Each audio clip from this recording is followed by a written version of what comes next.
to go buy some land. Oh, y'all better get this. God does not work like we work. God does not think like we think. That's why we've got to learn how to let some things go. Stop losing sleep at night. Stop worrying about some things that you can't handle or don't have control over. You got to learn how to say, God is yours anyhow.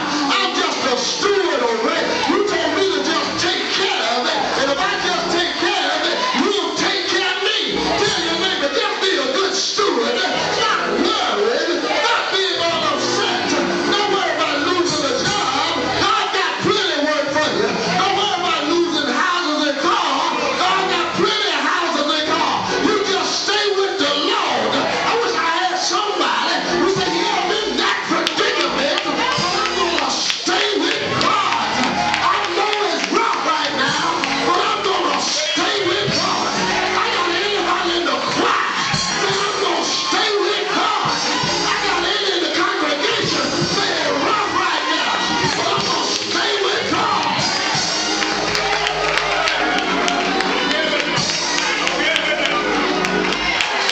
It didn't make sense to Brother Jeremiah. Whole lot of things don't make sense.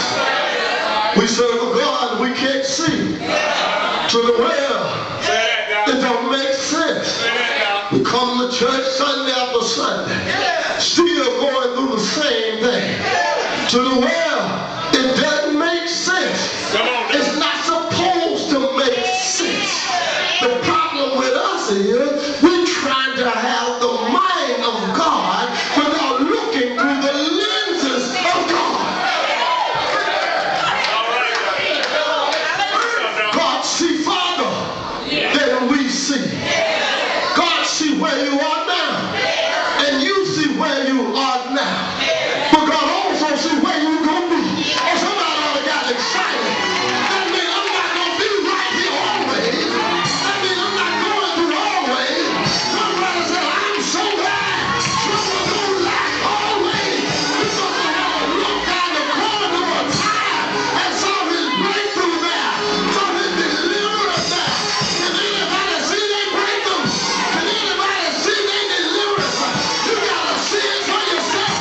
Tell your neighbor, stop trying to see my blessing and see your own blessing.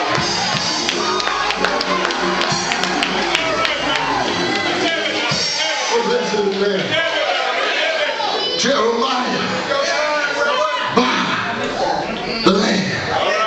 I'm going to send Hiram, the son of Hiram, down. Watch verse 8. Come on, Doc. Come on with me. So Hiram, my uncle's son, came to me in the court of, everybody say prison. Prison, according to the, everybody say word of the Lord. Said to me, by my field I pray thee, there is an other which is in the country of Benjamin, for the right of inheritance is in thy hand, and the redemption is thine. Buy it for thyself. Now listen to this. Then I, everybody say knew that it was a word, everybody say word of the, everybody say Lord. Now watch this, watch this. He was in prison. He got his word while he was in prison. And guess where the blessing came to? The prison. Just like God said, he showed up at the prison where Jeremiah was. Too many times we want our blessing before it's time to be delivered. You gotta wait where you are until God show up right there. God will show up in the midst of your problem. God will show up in the midst of your circumstances. He didn't deliver Jeremiah. He didn't send Jeremiah away. But while Jeremiah was in prison, Jeremiah said, I knew it was a word from the Lord. Even in the midst of going through. I got anybody say, I'm going through, but I know it's a word from the Lord. I know I got trouble on every hand, but it's a word from the Lord. See, we want to wait till we get delivered to say, I know God moving. We want to wait till we get a blessing. Say that, Doctor. To I can say, I know God moved. Well, let me tell you how I know God moved. Because it's in the midst of going through. You should have done lost your mind. You should have done went crazy. But somehow in some way, you keeping your mind right. That means God is right now in the midst.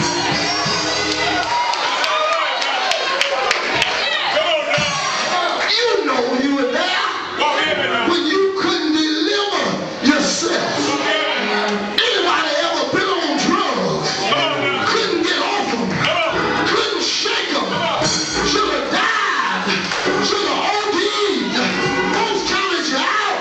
Didn't want nothing to do with you. But God was right there.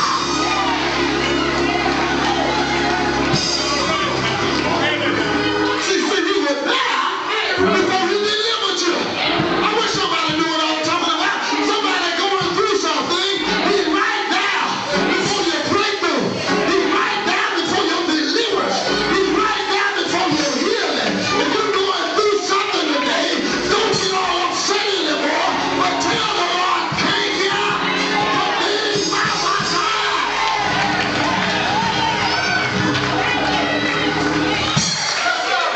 He showed up at the prison. Is that right?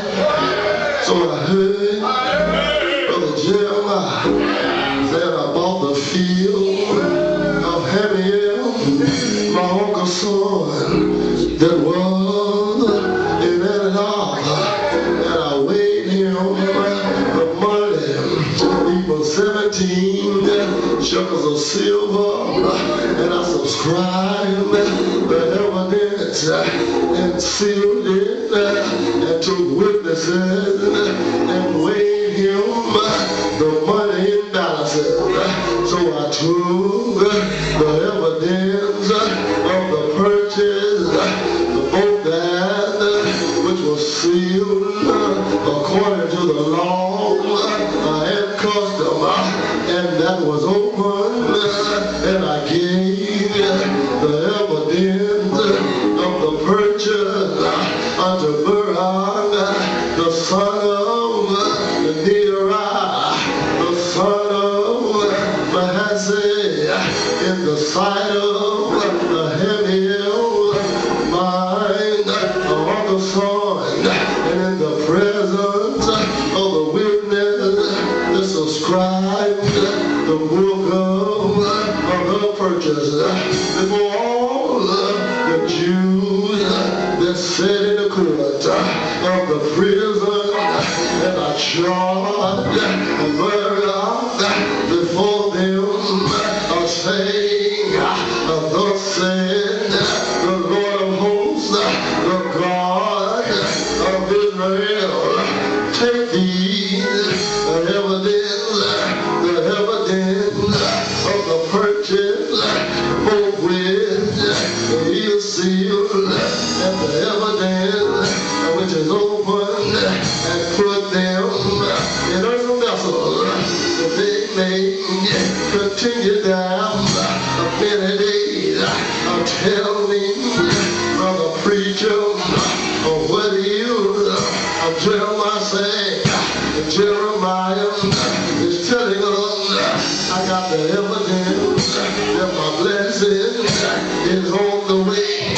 And I heard Brother Paul when he said in Hebrews chapter 11 and verse 1, that is the substance of things hoped for, and the evidence of things not seen. Tell me, brother preacher, what is my evidence? I see Jeremiah, he got a bill of sale in his hand. I see Jeremiah, he bearing his evidence. But tell me, what is my evidence? The evidence, it is I'm still alive and well. Everything may not be like I want it to be, but I the use and activities of my limbs. Tell your neighbor you want to see some evidence and look at me. I should have been dead a long time ago, but God allowed the golden moment to roll on a little while longer. And I heard the Bible say after Jeremiah had buried the evidence, he did it for the witnesses in the court of the prison. I wish I had 5 folks that would tell somebody I'm going through now. Yes, I am. But look at me. I'm the evidence of what the Lord is getting ready to do. Yes, I am. For I heard Jeremiah say, for thus says the Lord of hosts, the God of Israel, houses and fields and vineyards shall be possessed again in this land. You're going to give him everything that the devil took from you. I got to tell y'all, the God I serve, he's able today to give you forth that you had before. Yes, he is. Already told y'all about old man Job. When old man Job lost everything that he had, somebody need to read the end of the story. They called him a suffering Job, but when they went through the storm of life, when they got to the end, he found out he had the Pharaoh's wife of the land, the 10 children that were gone. God gave them back. Yes, he did. Right on the Holy Ghost. Job became the wealthiest man in the land. Somebody today in Job's life, here they are. I wish you could move past where you are and look at the end and tell your neighbor, I heard the Bible say the end of a thing is better than the beginning. Yes, it is. I tell your neighbor, I'm on my way to my end. Trouble in the end. Yes, it is. Poverty in the end. Yes, it is. I wish I had somebody going through something to trouble their feet. Say, I'm on my way to my end. I've been sick too long. I'm on my way to my end. I've been broke too long. I'm on my way to my end. I've been sad too long. I'm on my way to my end. And I heard Jeremiah say, when I delivered the evidence of the purchase unto Barak, the son of Neriah, I prayed unto the Lord. Tell your neighbor, keep on praying. Keep on praying. God will answer prayer. The old folks said he may not come when you